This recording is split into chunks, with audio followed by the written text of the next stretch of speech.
সতীদাহীর নরক যন্ত্রণা। ইবন বতুতার চোখে ভারতের ভয়ঙ্কর এক প্রথা। ইবন বতুতা নামে তিনি বিশ্বজোড়া পরিচিত হলেও তার প্রকৃত নাম শেখ আবু আবদুল্লাহ মুহাম্মদ ইবন বতুতা।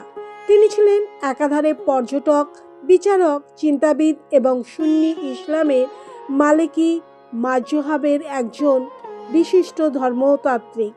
মাত্র 20 বছর বয়সে তিনি ঘর ছেড়ে বেরিয়ে পড়েন বিশ্ব ভ্রমণে, আর প্রায় 30 বছর ধরে ঘুরে বেড়ান এশিয়া, আফ্রিকা ও ইউরোপের বিস্তীর্ণ অঞ্চলে। ভারতের ভ্রমণের সময় তিনি যেসব দৃশ্য নিজের চোখে দেখেছিলেন তার মধ্যে অন্যতম ছিল তৎকালীন সতীদাহ প্রথার নির্মম বাস্তবতা, যা আজও শিউরে ওঠার মতো। ইবন বতুতা লিখছেন, স্বামীর সঙ্গে সহমরণ বাধ্যতামূলক না হলেও সমাজে একে আদর্শ কাজ বলেই গণ্য করা হতো।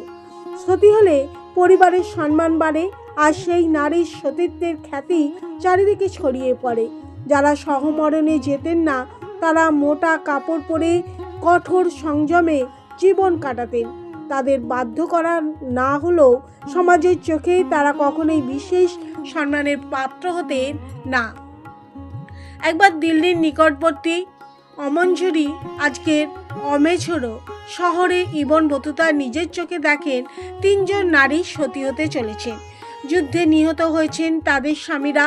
3 জন নারী দামি পোশাকে, সুগন্ধি দ্রব্যে সজ্জিত হয়ে ঘোড়ার পিঠে চললেন। ডান হাতে একটা করে নারকেল, বাঁ হাতে একটি করে দর্পণ, চারপাশে ব্রাহ্মণ ও আত্মীয় স্বজন, সামনে ঢাক, ভেরি ও শিঙার কর্ক শব্দ। চারপাশের লোকজন তাদের বলছিল, ওখানে গেলে আমার বাবা মা, ভাই বা অমুকের সঙ্গে দেখা হলে আমার প্রণাম জানিও। নারীরা হাসি মুখে শুধু বলেছিলেন হ্যাঁ। কৌতূহল আর আতঙ্ক নিয়ে ইবনে বতুতাও সঙ্গীদের সঙ্গে তাদের অনুসরণ করলেন। প্রায় 3 মাইল যাওয়ার পর তারা পৌঁছলেন এক অন্ধকার নির্জন স্থানে। চারিদিকে জল আর ঝাঁকড়া গাছপালা।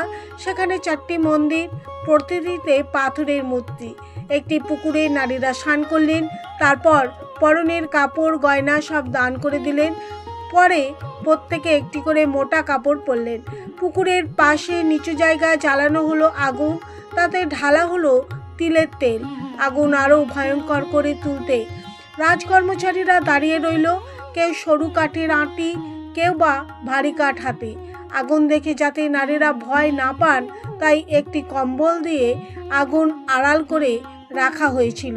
কিন্তু হঠাৎই এক নারী কম্বল ছিনিয়ে নিয়ে হেসে বললেন, ভাবছো আগুন দেখে ভয় পাবো? আমি জানি এখানে আগুন জ্বলছে।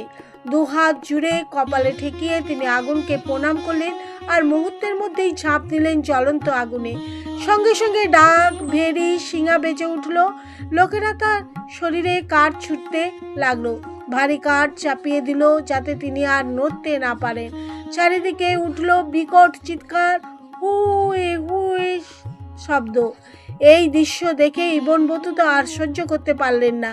তিনি প্রায় জ্ঞান হারিয়ে ঘোড়া থেকে পড়ে যাচ্ছিলেন। সঙ্গীরা দৌড়ে এসে তাকে ধরে ফেলল, চোখে মুখে জল দিল। কোনো রকমে বাড়ি ফিরে এসে তিনি শুধু বলেছিলেন, সরে যাও, আমায় একা থাকতে দাও।